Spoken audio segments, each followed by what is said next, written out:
யாராலும் சொல்ல முடியாது, செய்ய முடியாது அப்படின்னு நினச்சிட்டு இருந்த விஷயங்களை டொனால்டு ட்ரம்ப் அவர்கள் இப்படின்னு சொல்கிறதுக்கு முன்னாடி செஞ்சுட்டு போயிட்டே இருக்கார். இப்போ அவர் போட்டிருக்கக்கூடிய டேரிஃப், அதுக்கு உலக நாடுகள் எதிர்வினை அப்படின்னு சொல்கிறது தான் உலக அரசியலில் பெரிய பேசுபொருளாக இருக்குது. அதை விட ரொம்ப முக்கியமான பேசுபொருள் என்ன தெரியுமா? அமெரிக்கா கிட்டத்தட்ட ஒரு 200 பில்லியன் அமெரிக்க டாலரை உக்ரைனுக்கு உதவியாக கொடுத்துருந்தாங்க ஜோ பைடன் அவர்களுடைய ஆட்சி காலத்தில். ஆனால் இன்றைக்கி உக்ரைன் என்ன தெரியுமா சொல்லியிருக்காங்க? அதில் பாதி இல்லை, அதுக்கும் குறைவாகத்தான் எங்களுக்கு கிடச்சிச்சு, மீதம் இருக்கும் பணம் எங்கே போனது அப்படிங்கிறது எங்களுக்கு தெரியலன்னு சொல்லியிருக்கார். என்னடா இது அமெரிக்காவுக்கு வந்த பெரும் பிரச்சனையாக இருக்கே அப்படின்னு சொன்னால் கூட, இதை இப்போ ஜெலன்ஸ்கி அவர்கள் சொன்னதுக்கான காரணம், உடனடியாக ட்ரம்ப் அவர்கள் இதை பற்றி விசாரிக்க வேண்டும், மீதம் இருக்கும் ஃபண்டை எங்களுக்கு தாங்கப்பா அப்படிங்கிறது தான். இது மட்டும்தான் நடந்திருக்கா? இல்லை, இன்னும் நிறைய விஷயங்கள் இருக்குது. அது எல்லாத்தையுமே பார்க்க போகிறோம். டிபி டூப்ஸ் எல்லாத்தையும் பார்த்துடலாமா?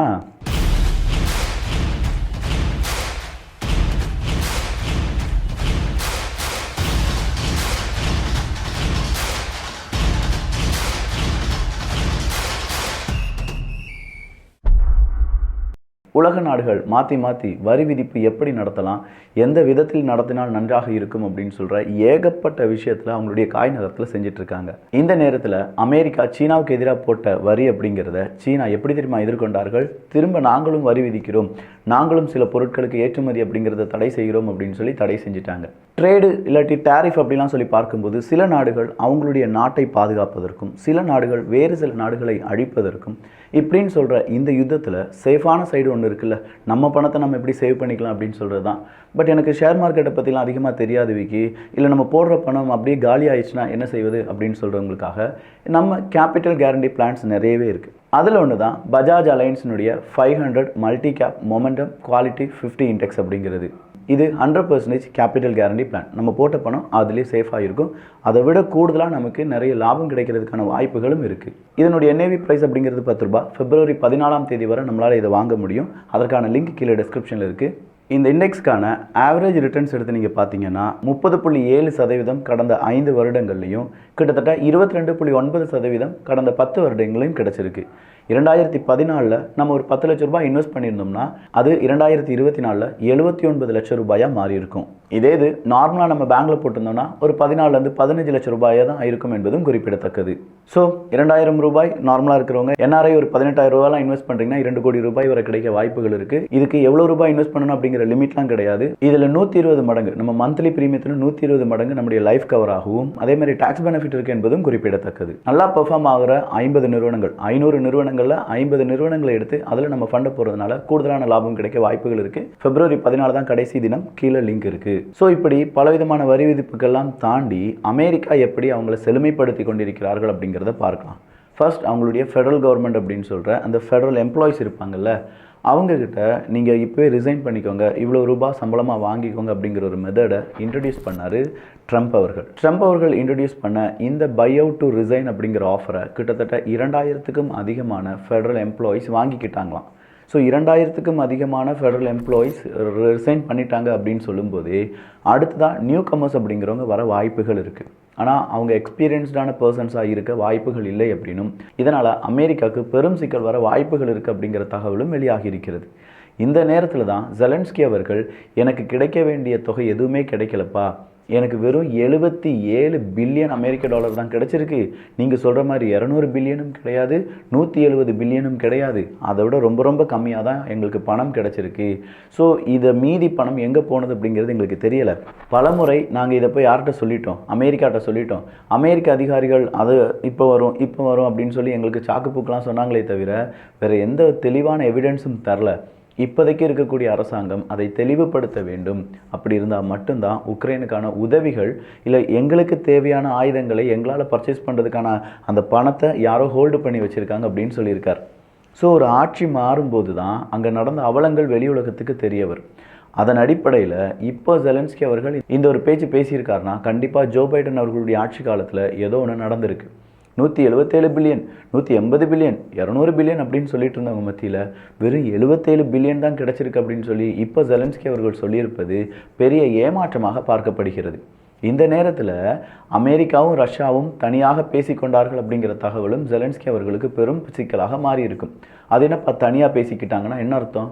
எங்க 2 பேருமே இந்த ரஷ்யா உக்ரைன் போரை நிப்பாட்டுவதற்கான பேச்சுவார்த்தையில் ஈடுபட்டு இருக்காங்களாம். இப்போ ரஷ்யா உக்ரைன் பேச்சுவார்த்தையில் உக்ரைன் இல்லாமல் எப்படி இந்த 2 நாடுகள் பேச முடியும்? இதை தான் யாரும் கேட்குறாங்க, ஜெலன்ஸ்கி அவர்களும் கேட்குறார். ஜெலன்ஸ்கி அவர்களுக்கு ஒரு டென்ஷன், பெரிய அளவில் பதட்டம் அப்படிங்கிறது வருது. நல்லா யோசிச்சு பாருங்களேன். டொனால்டு ட்ரம்ப் அவர்கள் அதிபர் கேண்டிடேட்டாக அறிவிக்கப்பட்ட பின்னர் அவர் கொடுத்த தேர்தல் வாக்குறுதிகளில் முதல் வாக்குறுதி என்ன? ரஷ்யா உக்ரைன் போர் நான் அதிபராக இருந்திருந்தால் நடந்திருக்காது, நான் அதிபராக பதவியேற்ற பின்பு 24 மணி நேரத்தில் அதை நான் நிப்பாட்டிடுவேன் அப்படின்னு சொன்னார். அதே நேரத்தில் புட்டின் அவர்களும் இதே வார்த்தையை சொன்னார்.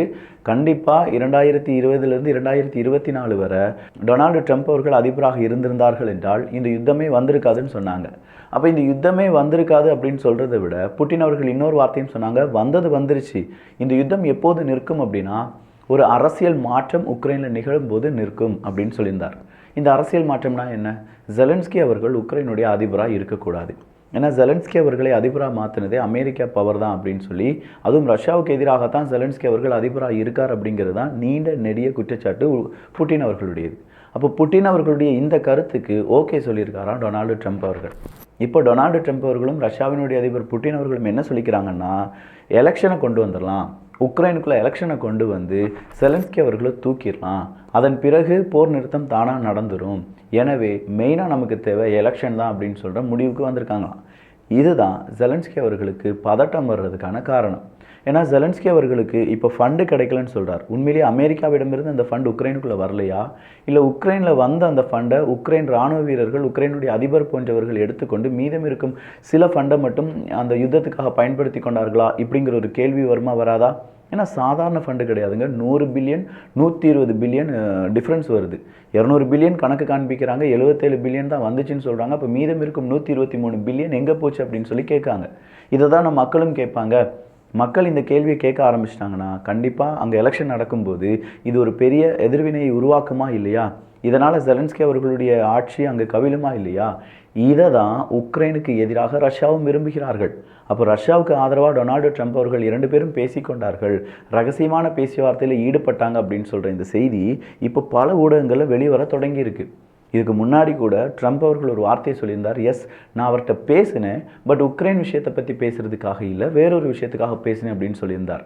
அப்போ புட்டின் அவர்களும் டொனால்டு ட்ரம்ப் அவர்களும் பேச்சுவார்த்தை முடியும் போது நிச்சயமாக ரஷ்யா உக்ரைன் போர் நிற்கும், அதன் அடுத்தபடியாக உக்ரைனில் எலெக்ஷன் வர்றதுக்கான வாய்ப்புகளும் உருவாகி இருக்கின்றன. இதெல்லாம் அப்படியே நிற்கட்டும் விக்கி, அந்த பிரிட்டன் யூகே என்ன சொல்கிறாங்க அப்படின்னு சொல்லி நீங்கள் கேட்கலாம். யூகே பொறுத்த வரைக்கும் அவங்க ஒரு கணக்கை இன்றைக்கி காண்பிச்சிருக்காங்க. இதெல்லாம் சிரிக்கிறதுக்காக இல்லைங்க, இதெல்லாம் நடந்த செய்தி, ப்ரூஃப் அப்படிங்கிறதுலாம் இருக்குது. 175 மில்லியன் அமெரிக்க டாலரை யூகே எதற்கெல்லாம் பயன்படுத்தியிருக்காங்க தெரியுமா? பிளே ஸ்டேஷன், மைக்ரன்ஸ் இருப்பாங்கள்ல அவங்களுக்கு பிளே ஸ்டேஷன் வாங்கி கொடுத்ததற்காகவும், யோகா கிளாஸ் நடத்தினதுக்காகவும், circus skill classes, driving lessons, DJ lessons இதெல்லாம் நடத்தினதுக்காக மட்டுமே 170 மில்லியன் அமெரிக்க டாலர் நாங்கள் செலவு பண்ணியிருக்கோம். இது இல்லாமல் உக்ரைனுடைய இராணுவ வீரர்களுடைய அவங்க அந்த ட்ரைனிங், அவங்களுக்கான சாப்பாடு, அவங்களுக்கான தேவைகள் அப்படின்னு சொல்லி அதற்கு பெரிய ஒரு ஃபண்டை நாங்கள் ஒதுக்கி இவ்வளோ ரூபாய் செலவு பண்ணியிருக்கோம். ஸோ நம்ம நாட்டில் ஃபண்ட் இல்லாததுக்கான காரணம் இதுதான் அப்படின்னு சொல்லி கை காண்பித்திருக்கிறார்கள் யூகேனுடைய சில அரசு அதிகாரிகள். இதை கேள்விப்பட்ட பலரும் இப்போது எதிர்ப்பை தெரிவிக்க ஆரம்பிச்சிருக்காங்க.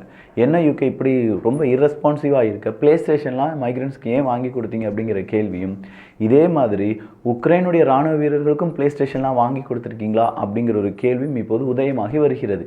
இதை தடுப்பதற்கு யூகே அவங்களுடைய ராஜதந்திரத்தை பயன்படுத்துகிறாங்க.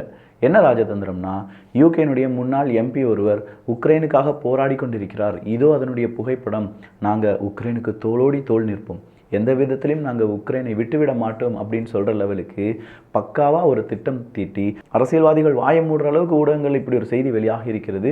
இதை உக்ரைனும் இன்னும் பகிர்ந்திருக்கிறார்கள். எது எப்படி இருந்தாலும் ஒரு 120 பில்லியனை யாரும் அடிச்சிட்டாங்க, இங்கே 177 மில்லியன்லேருந்து பல பில்லியன்கள் காலியாகி இருக்கும். காரணம் என்ன அப்படின்னு சொல்லி கேட்டால் எல்லாரும் கை காண்பிப்பது உக்ரைனை தான். கடைசியாக மக்கள் எல்லாரும் பெரிய அளவில் அரசாங்கத்தை கேள்வி கேட்கும்போது ஒவ்வொரு நாட்டின் அரசாங்கமும் சொல்லக்கூடிய பதில் உக்ரைன் உக்ரைன் உக்ரைன். நாங்கள் உக்ரைனுக்காக அதை செஞ்சோம், உக்ரைனுக்காக இதை செஞ்சோம் அப்படின்னு சொல்லுவாங்களே தவிர அவங்க கிட்ட கணக்கு காண்பிப்பதற்கு எதுவுமே இருக்காது.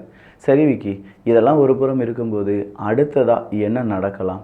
என்ன, ஈரான் கிட்ட 3000 கிலோமீட்டர் போகக்கூடிய ஒரு மிசைல் கிடச்சிருச்சுன்னு சொல்கிறாங்க.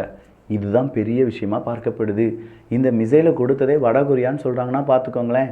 இன்றைக்கி இதுதான் ரொம்ப ஹாட்டான டாபிக். ஒரு பாலிஸ்டிக்ஸ் மிசைலை ஈரான் டெவலப் பண்ணிட்டாங்க. இந்த டெலிகிராஃபில் வந்த செய்தி. அந்த பாலிஸ்டிக்ஸ் மிசைல் 3000 கிலோமீட்டர் போகக்கூடியது, அதுவும் நியூக்ளியர் கேப்பபிலிட்டி அப்படின்னு சொல்கிறாங்க. ஐயையோ, அணு ஆயுதத்தை ஏந்தி செல்லக்கூடியதா அப்படின்னு கேட்டால் ஆமாப்பா. அது உடனடியாக ஈரானால் தயாரிச்சிருக்க முடியாதுன்னு கேட்டால் இல்லை, அதற்கு வடகொரியா பெரிய உதவிகளை செஞ்சுருக்காங்க. மீடியேட்டராக ரஷ்யா இருந்திருக்காங்க அப்படிங்கிறது தான்.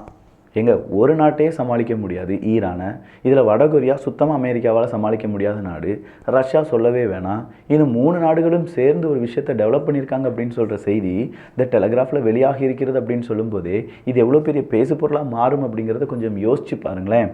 அடுத்ததாக சிரியாவுக்கு வரலாம். சிரியாவில் அல் அசாத் அவர்களுடைய ஆட்சிக்கு அவிழ்ப்பு ஏற்பட்டு விட்டது. இப்போது அங்கே கிளர்ச்சியாளர்களுடைய படை. அப்போ அங்கே உதவி செய்வதற்கு யார் வரப்போகிறார்கள் அப்படின்னு கேட்டால் நான் இருக்கேன்னு சொல்லி துருக்கி வந்திருக்காங்க. சிரியாவினுடைய அடுத்த கட்ட வளர்ச்சிக்கும் அங்கே இருக்கக்கூடிய இராணுவ கட்டமைப்பை மேம்படுத்துவதற்கும் உதவிகளை யார் செய்ய போகிறாங்கன்னா துருக்கி செய்ய போகிறாங்களாம். இங்கே அமெரிக்காவும் அவுட்டு, ரஷ்யாவும் அவுட்டு, துருக்கி இன்னு அப்படிங்கிற மாதிரி சிரியாவினுடைய அடுத்த கட்ட வளர்ச்சிக்கு நாங்கள் தான் பாடுபடுவோம் அப்படிங்கிற தகவலை தெளிவாக கொடுத்திருக்கிறார்கள் துருக்கி அரசாங்கம். அப்படின்னா குர்தின மக்கள், குர்தின போராளிகளுக்கு எதிராக துருக்கியினுடைய கம்ப்ளீட்டான நடவடிக்கை இருக்கும்.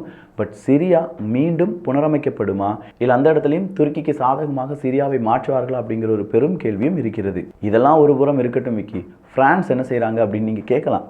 பிரான்ஸ் என்ன செய்வாங்க, அவங்கக்கிட்ட போதுமான அளவுக்கு இண்டஸ்ட்ரி இல்லாததுனால மக்களுக்கு இன்ஃப்ராஸ்ட்ரக்சர் டெவலப் பண்ணக்கூடிய தொழில் நிறுவனங்கள், தொழிற்சாலைகள் எல்லாத்தையுமே பேசாமல் நம்ம இராணுவ ஆயுதங்களை உருவாக்குவதற்காக உபயோகப்படுத்தலாமா அப்படின்னு சொல்கிற ஆக ஐடியாவை கொடுத்துருக்காங்க. என்ன, எப்படி? ஆர்மி அப்படின்னு சொல்கிறது ரொம்ப கட்டுக்கோப்பான ஒரு இண்டஸ்ட்ரி, ஒரு பெரிய விஷயம்னு வச்சுக்கோங்களேன். அதில் மக்களுக்கு இன்ஃப்ராஸ்ட்ரக்சரை தயாரிக்கக்கூடிய தொழிற்சாலைகளை இராணுவத்துக்கான ஆயுதங்களை செய்வதற்கு பயன்படுத்துவோம் அப்படின்னு சொல்லி இந்த மகா ஐடியாவை யார் கொடுத்தாங்கன்னு தெரில. பட் ஃப்ரான்ஸ் இந்த ஐடியாவை இப்போ ரெடி பண்ணிட்டு இருக்காங்க அப்படிங்கிற தகவலும் வெளியாகி இருக்கிறது.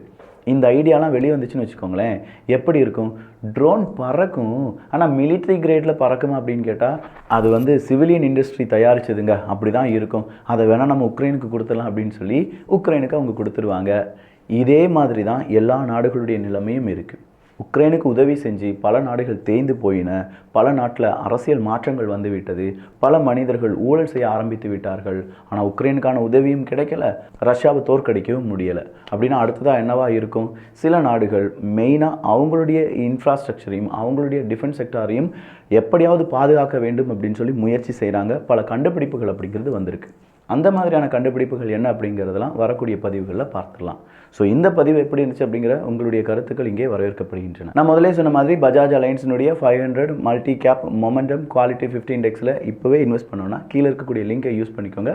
நல்லா தெரிந்து கொண்ட பிறகு நிறைய கேள்விகள் இருக்கும், அந்த கேள்விகள்லாம் தெரிந்து உங்கள் மனசு திருப்தி ஆச்சுன்னா நீங்கள் இன்வெஸ்ட் பண்ணலாம். இது ஒரு லாங் டேர்ம் இன்வெஸ்ட்மெண்ட் என்பதும் குறிப்பிடத்தக்கது. ஒரு சின்ன இன்வெஸ்ட்மெண்ட்டாக இருந்தாலும் அது ரொம்ப பெரிய அளவில் க்ரோத் ஆகிறதுக்கு வாழ்த்துக்கள்.